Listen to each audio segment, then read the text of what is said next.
Alright, so I played a game recently called Cabernet. I recommend it. 2D is something of a point-and-click game with very minor QT events. It's an indie Eastern European take on Vampire. What is it about? Lisa, a gifted young woman who worked tirelessly her whole life to become a doctor in time when women were seen as lesser than. Yet fighting against the prejudice, she achieves her dream, only for all of it to end. But a certain doctor pulls her from the grave and turns her into a vampire. Now she has to adjust to her new life, drinking blood and working odd jobs just to make ends meet in this rural rural town in a certain country. What did I enjoy? Weird way to start, but I liked the ending. It's done through a huge time skip, looking back on the town and explaining what happened to everyone. I love it when all the loose ends are tied up so nicely, while also mentioning the choices. It actually felt like the choices mattered. Another weird thing to praise, but I would like to point out the feeding animation, which, well, it was smooth, high quality, sexy, and entirely unlike everything in the game. Which is a negative, because if the rest of the game was this well animated, then I could see some huge mass appeal. As is, it's a bit clunky visually. And yeah, I liked the usual, the story, the characters, and the rest. Especially I'd like to point out a certain... what would be a non-spoiler way to put it? A certain character comes back in a storyline and has something very unexpected happen to them. From then on they become a constant companion and a welcome sight at home. Honestly, my favorite character in all this, and that's despite the fact that I disliked that person at first immensely. This, I believe, there's an allegory to trans situation, which is strangely inclusive considering the time frame.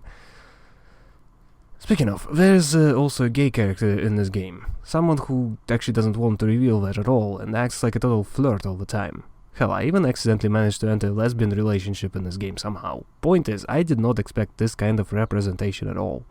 Honestly, uncovering that was a very big, enjoyable part of the story for me. Because none of them really are acting open about it, which is on point, and none of them are actually willing to reveal it, which is also good, but there is more, of course. I've liked basically all the people's stories. All things considered, the main story actually was a bit of a disappointment. It's clearly meant to be about the Russian Revolution, the vampires, but as it turns out, nothing truly changes. Who would have thought? And there is a saying in Russian, exchange prod for soap. And yeah, in Russian it does sound more smooth. And I always felt like that there should be an alternative to that in English. So what it actually means is that it's an exchange where someone takes something without any clear value and trades it for something entirely different that doesn't have any specific value either. Anyway, that's a tangent. Just as what the main story left me wanting more of the side quests, which for the most part were great. Right, and well, this is a minor thing to praise, but I want to point out the bat form. It allows for extremely quick travel and allows to discover secrets. So, for example, you fly on the roof, go over some obstacles you wouldn't otherwise. Anyway, without it, the game would have been a lot more annoying to navigate, because you frequently traverse the same areas over and over. Going so fast makes it so much more convenient. So what did I dislike? First of all, the bugs. Just off the top of my head, for a while I tried to come to dinner with a couple I met. They both invited me and I click on the door. Lisa says that they are probably inside, and that is it. Eventually I got the interaction to work somehow, but, you know, it could have been at least a week earlier. And then there's a moment in prison. Talking to the guard and convincing him to give me the keys. Doesn't work.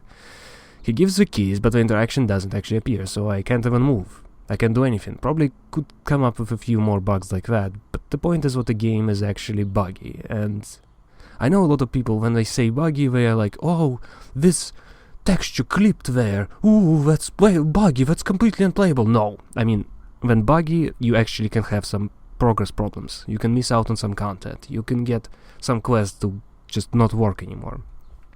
I didn't encounter too many bugs, but like I said, though, the two I've already mentioned were pretty annoying. I definitely missed out on some story because of that. We'll probably play again and see more stuff, but as it is, wish they'd get more testers before release. Animation is another thing. As I have mentioned, it is very bare bones. I guess I can point out the Darkest Dungeon as to how this kind of animation can be done and still look good.